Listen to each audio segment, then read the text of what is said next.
Fandaranay antsika resaka baolina lavalava amin'izay indray manomboka eto resaka ny ekipa pirenena ny Maki de Madagascar izay nanao hetsika firaisan-kina amin'ireo traboina sady fanomanantena ihany koa nefa ho an'izany ekipa izany. Vola Rayety sy Ray Tapitrisa Ariary no voangony zareo avy amin'ny fédération ao Malasabotsy teny amin'ny kianjana Antapenaka nandritra ity hetsika fanohanana ireo traboina any atsimo ireo tafiditra tamin'izany hetsika izany koa moa ny lalao izay niona ny Maki A sy ny Maki B. Tonga marobe ireo mpakafy ny taranja baolina lavalava namaly ny antson'ny fédération tamin'ilay tolo-tanana anampiana ireo traboina any amin'ny faritra Atsimonosy.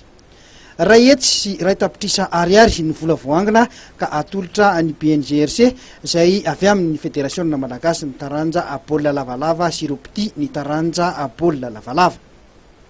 Nandritra ity fotoana ity ihany koa no niatrika lalao fitsapana voalohany ny Maki de Madagascar izay efa tafiditra ao anatin'ny fanomanantenan'izy ireo mialoha ny atrehana ny kanina amin'ny volana Jolay.